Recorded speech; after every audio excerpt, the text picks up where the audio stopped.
There was a period in my career when I was very good at being reasonable. Studio meetings, press rooms, negotiations. I had learned the specific calibration. The thing that was true, softened to the temperature the room could accept. The position I actually held adjusted until it produced agreement instead of friction. I was smooth, I was cooperative, I was, by the standard of the industry, easy to work with. And after every one of those rooms, I walked out feeling a specific kind of flatness. Not exhaustion, not frustration, flatness, like something had happened in there that I had not fully been present for. Like the man who did the meeting was not quite the man who walked in. I did not have a name for it at the time. I understand it now. I was not tired from the meeting. I was tired from managing myself through it. The management has a physical cost that nobody talks about. The held breath before the position that never comes. The specific tension of a man who is monitoring his own output in real time, deciding what is safe to say before it leaves his mouth, adjusting the temperature of every sentence to match the room. That is not fatigue from effort. That is the weight of running two tracks simultaneously. The real one and the one you are presenting as the real one. What I want to give you today is the distinction between being reasonable and being real. These are not the same thing. Most men spend their entire lives treating them as though they are. By the end of this, you will know what being reasonable has actually been costing you specifically, not abstractly, and you will know the one thing that becomes possible when you stop. Run this back when the flatness arrives after a room where you managed yourself through it. You will know which room I mean. The second time through, you will hear the section that applies to you most specifically. The first thing, reasonableness is not a virtue. This is the one that most people resist hearing. Reasonableness is an anesthetic. It removes a specific discomfort, the discomfort of being what you actually are in a room that was not built for that. It is good at this. It works reliably. The friction of disagreement disappears. The specific tension of holding a position under pressure dissolves. The room accepts you. The meeting ends well. Everyone leaves satisfied. And underneath all of that, quietly, something has been paid that nobody discusses. The anesthetic removes not just the discomfort, it removes the signal the discomfort was carrying. A man who adjusts himself to match the room stops receiving accurate information about who he is and what he actually thinks. Because every time the real thing starts to surface and gets managed back down, the real thing learns this is not a place where I am needed. And it goes quiet, not permanently, just quiet. Most men signed a version of this contract at a specific age, usually young, usually in response to a room that made being themselves feel dangerous. The contract was unspoken. I will be manageable, and you will not reject me. It has been honored ever since. Every soft agreement, every swallowed position, every time something true got shaped into something acceptable before it left the mouth, those are the installments on the contract. The specific rooms that produce the original contract are usually long gone. The men whose approval was being managed no longer have any power over the life, but the contract runs on. Because the mechanism that was built to manage the original room does not stop when the room changes. It runs on every room. It cannot tell the difference between a room that is actually dangerous and a room that simply resembles, in some way, the original one. The calculation fires regardless. And most men are managing daily against threats that no longer exist. The contract felt like survival once. By now, it feels like furniture, so familiar it has stopped being noticed. Here is the question worth sitting with. What was the original room? Where did the contract get signed? Because understanding that room, the specific age, the specific version of rejection that was being managed against is often enough to start seeing the current management for what it is. A response to a room that is no longer there. Here is the specific way the anesthetic works over time.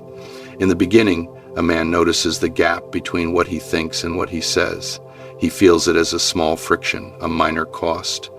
Over time, the gap narrows in his own awareness, not because the gap closes, because he stops noticing it. The management becomes automatic. The calculation fires before the real thought fully forms. What used to feel like a conscious choice to be reasonable has become the default mode. He is reasonable now, not because he decided to be in each situation, but because the mechanism runs on its own. Does that sound familiar? The decision to soften the position, to match the room's temperature. When did that stop being a decision and start being how you operate? Reasonable men do not change rooms. They adjust themselves until the room accepts them. The room never changes. The man disappears. The second thing, the disappearing is specific and gradual, and almost nobody notices until it is far gone. After a long stretch of running the managed version, I hit a specific moment. I was in a personal conversation, not a professional one, and someone asked what I actually thought about something. A real question asked with genuine curiosity, not a professional question with a correct answer. What do you actually think? And I noticed before answering that I was running the calculation. What would play well here?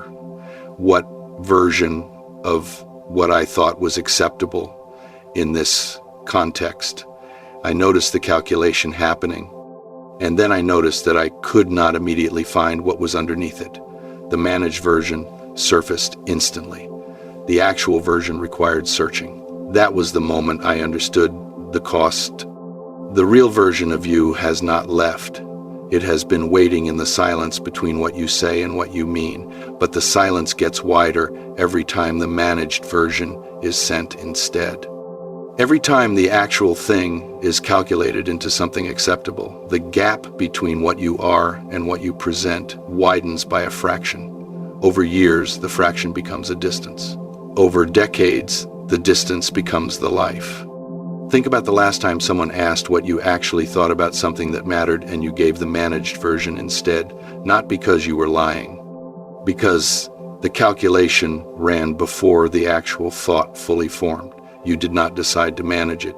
It managed itself because you have run it so many times that it fires automatically now. That is the disappearing, gradual, efficient, invisible from inside the process.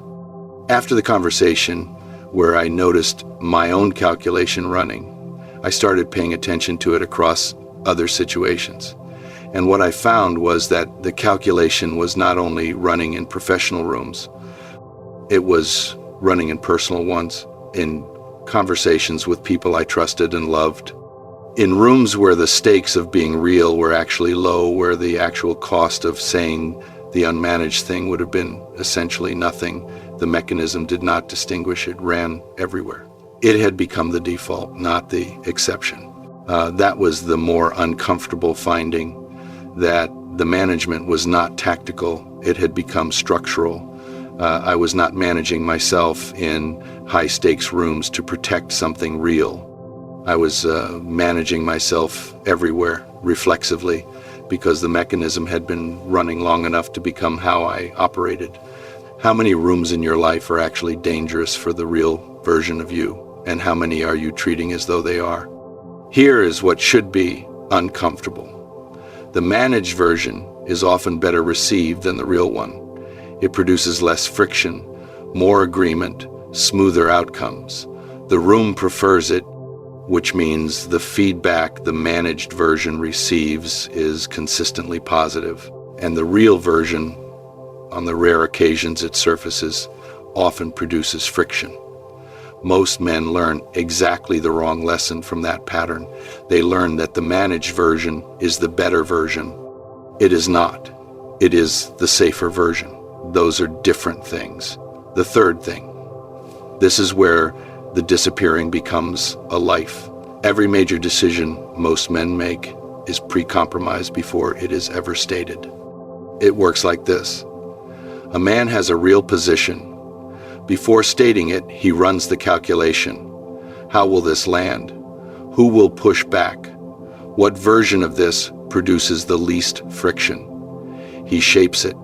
Sometimes the shaping is minor, sometimes it is total.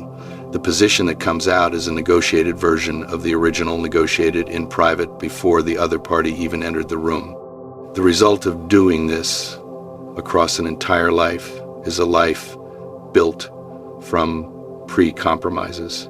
It looks like his life. His name is on it. He made all the decisions, but the decisions were made by the calculated version, not the actual one. And at some point, usually in the 40s, sometimes later, he stands on what he has built and feels the specific hollowness of a man who has been extremely productive, building something that is not quite his. A man I knew, Daniel, was one of the most competent people I had encountered in his field. Genuinely skilled, genuinely productive, had built everything the plan called for. He called me once, not in crisis, just flat, and said, "I cannot tell whether this is my life or whether I built what I thought I was supposed to build. I cannot find the seam." He had pre-compromised so thoroughly and for so long that his actual preferences and the preferences he had been performing had merged. The managed version had become so practiced it had displaced the original. The answer was not to demolish the life, it was to find one place, one specific place where the real version was allowed to operate without the calculation. One decision, one position, where he said what he actually thought without shaping it first, and notice what happened, and then do it again. Daniel did this. It was uncomfortable the first time, and the several times after, the room he chose pushed back. The friction was real. And then something happened that he had not expected. The friction passed, and on the other side of it was a specific quality of interaction that he had not experienced in a long time. The other person was no longer talking to the managed version. They were talking to him, and he was actually there for the conversation rather than slightly outside it, monitoring. The conversation cost more. It produced more. The exchange was real rather than smooth. He came out of it less tired than he had been coming out of the managed conversations. The tired had been the management, not the conversation. He told me later that the specific cost of being real in that first room was about 1/10 of what he had predicted. The prediction had been running on years of accumulated fear. The actual cost was a single conversation with some friction in it. That ratio, predicted cost to actual cost, is, in my experience, fairly typical. When every studio in Hollywood said no on The Passion of the Christ, I had the experience of making a decision without pre-compromise for the first time in a long while. There was no version of that decision that the institutional machinery would have accepted. The calculation produced no viable path. The only version available was the actual one. This needs to exist, and I am going to make it regardless of whether the room agrees. That decision felt different from the inside, not more comfortable, more actual, like the man making it was the same man who would live with having made it. The pre-compromised decisions always leave a gap between the decider and the decided. That decision had no gap. And everything that came from it, the specific quality of the work, the specific freedom inside the making of it, was downstream of that absence of gap. I want to be specific about what that felt like, because it is worth understanding. It was not the absence of fear. There was significant fear. The money was mine. The project had no institutional support. The consequences of it failing were entirely mine to absorb. The fear was real and specific and present the whole time. But the fear was clean. It was the fear of a man who had made a decision he actually made, not a pre-compromised version of the decision, the actual decision, and who was now living with the consequences of it. That kind of fear is uncomfortable, but it has a specific quality. You are inside it, rather than watching yourself manage your way through it. The managed decisions produce a different quality of anxiety, the anxiety of a man who is not sure on some level whether the decision he made was actually his. The unmanaged decision removes that layer. What I made with the passion was different from what came before. Not because the subject was more important, though it was to me, because the man making it was present inside the making, not managing, present. Here is the exercise. Take a piece of paper, write down 3 decisions you made in the last year that you shaped before stating, 3 positions you held and then adjusted based on your prediction of how they would land. Under each one, write the original unmanaged version, the version before the calculation ran. Under that, write what you believed it would cost you to say the original version directly. Name the specific cost, not friction in the abstract, the actual thing you were afraid would happen. That paper is the inventory of the pre-compromise. Most men have never looked at it in one place. Come back to this on the day before a conversation you know needs the real version of you. That is when this applies. Listen to it again, and this time write the paper as you listen. The 4th thing. This is where I am going to be direct. You already know how much the management is costing you. You have known for a while. You know the specific positions you have not been stating, the rooms where you have been making yourself smaller. The version of yourself that shows up in certain conversations, managed, reasonable, acceptable, that is not the version that would show up if you were not calculating, added up. The cost of your reasonableness is not paid in one moment. It is paid in small installments across every year, every soft agreement covering a hard position, every room where you adjusted your temperature down, every conversation where the managed version showed up instead of the real one, small individually. Together they are the distance between the life you are performing and the life that is actually yours. I did this audit at a specific point in my life, and what it showed me was something I was not prepared for. The total was not dramatic. There was no single large betrayal of what I actually thought. It was a long, unbroken sequence of small ones, position after position softened, room after room managed, each one individually defensible. Together they added up to a man who had been slightly elsewhere from himself for an extended stretch of time, not absent, elsewhere. Present but managed, in the room but not quite in it. The inventory was clarifying in a way that no amount of general self-awareness had been, because general self-awareness can remain abstract indefinitely. A list of specific instances cannot. The specific instance makes the pattern visible in a way the general observation does not. Name one specific thing, not the general category. The specific instance, the position, the decision, the room where the real version has been withheld and the managed version deployed. The one you just thought of right now and immediately started to explain to yourself why it was actually the right call. That one, that is the one. What would it actually cost to say the real thing in that specific situation? Not the calculated cost, the actual cost. If you said it, is the cost real? Because most men have been managing against predictions rather than certainties for years, the actual cost of being real in most rooms is significantly lower than the calculated cost. The discomfort is real. The consequences are usually much smaller than feared. The relief afterward of having said the actual thing, of having been the actual man in the room, is larger than most men have ever allowed themselves to find out. When did you last walk out of a room and feel the specific aliveness that comes from having been actually present in it, not smooth, alive? That is what stops happening when the calculation becomes the default. Stop adjusting, stop calculating, start saying. Listen to this again on the day you catch the calculation running in a room that matters. That is exactly the moment. The 5th thing, real is rare, and rare has a specific effect on any room it enters. John Ford ran his sets without softening himself to match what the room would accept. He said what he meant. He made decisions he believed were right without adjusting them for easier reception. He was not cruel. He was not reckless. He was entirely himself, at full weight, without the layer of management between what he thought and what he said. I watched him, in the time I had near him, produce a specific effect in every room he entered.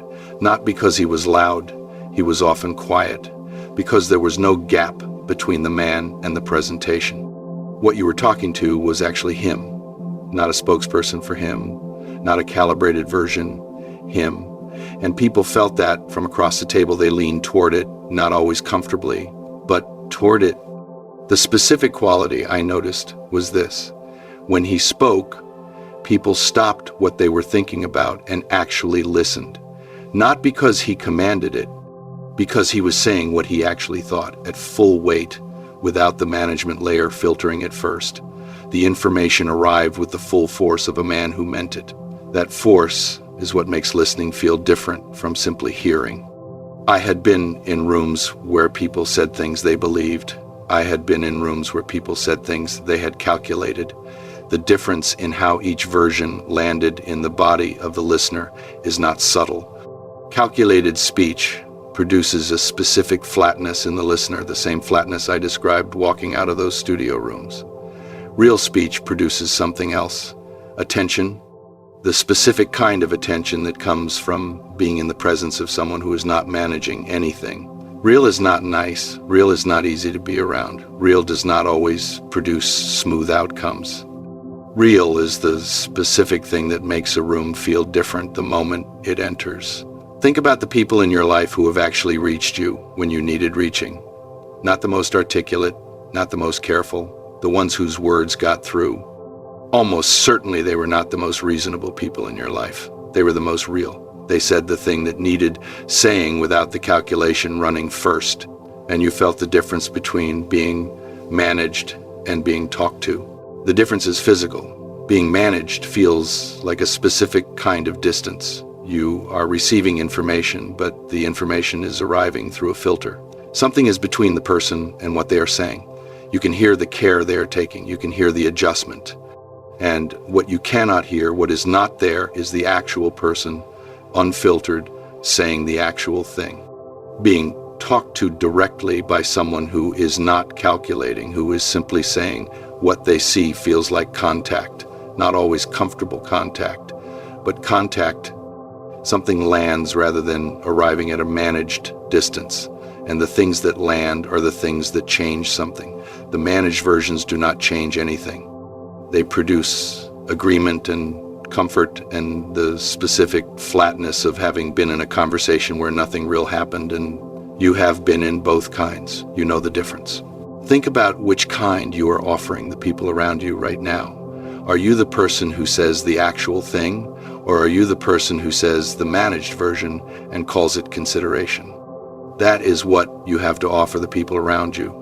Not the managed version, the actual thing, at full weight, without the calculation running first. Honest men are not popular. They are necessary. Those are different things, and only one of them matters at the end. The sixth thing, the last one, reasonable men are managed, unreasonable men are remembered.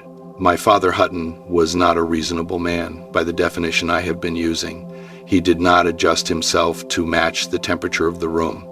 He was the temperature of the room, his own, consistent, unmanaged. He believed what he believed and stated it and moved on without monitoring how it had landed. Not because he did not care about the people around him, because he understood that the thing people most need from a man with something real to say is the unmanaged version of it. Guadalcanal removed the option of reasonable. When everything is genuinely at stake, you stop calculating what the room will accept. You find out what you actually are. And what he found in that specific darkness was something he carried without performance or explanation for the rest of his life. The people around him absorbed it. Not the explanations, they never got the explanations. The quality, the specific quality of a man who was not performing anything and was not adjusting himself for anyone and was simply what he was. That quality is what his children received, not the story, the weight behind it. Play this again on the day you walk out of a room and feel the flatness of having managed yourself through it. That day is when this section lands differently. I spent years not fully understanding what I was absorbing from being around him. The specific quality of a man who is not performing anything, who is not calibrating himself for the room, who simply is what he is consistently, without the adjustment. It is not warmth, though warmth can coexist with it. It is not forcefulness, though that can coexist too. It is a specific settledness, a quality of presence that communicates without words what you are talking to is actually here. I recognized that quality when I eventually produced something like it myself, as the thing I had been absorbing from him without being able to name it.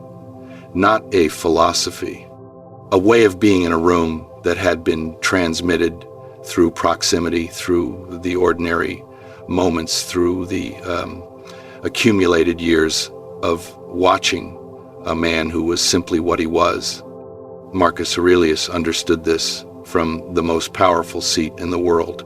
He wrote every night not to produce something reasonable, but to hold himself to the actual thing, the man he was, in the private moments when nobody was watching.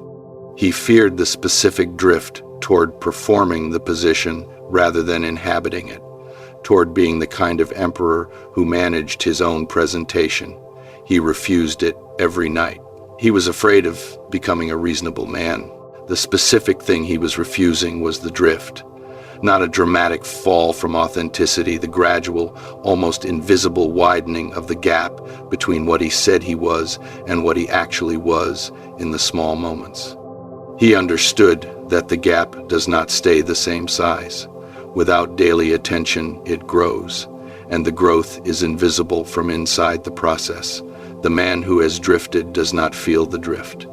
He feels like himself. He is, in fact, a managed version of himself, and the managing has gone on long enough that he no longer registers the gap. The writing was how he kept the gap visible. Every night was the man who showed up today, the man I say I am, not the impressive version, the honest one. That practice is available to any man. One question at the end of each day, not in a journal necessarily, just honestly, in the dark, before sleep.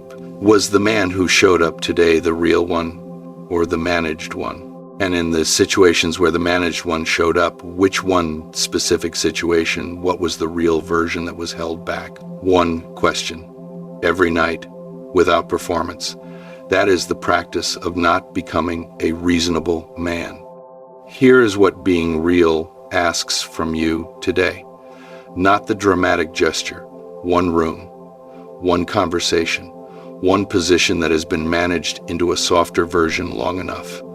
Go into that room. Say the actual thing, not aggressively as the man you actually are, saying what you actually think, without running the calculation first. Notice what happens. The room may produce friction. The conversation may be harder than the managed version would have been. But the man who walks out will be different from the man who has been walking out of rooms for years. Not because the position was better or worse, because it was actually his.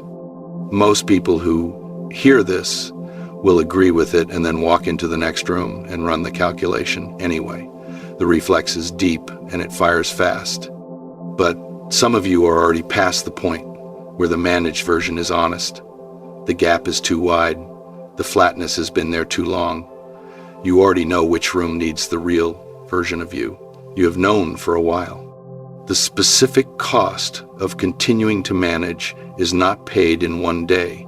It is paid in the accumulated flatness of every room you walk out of having been elsewhere inside it.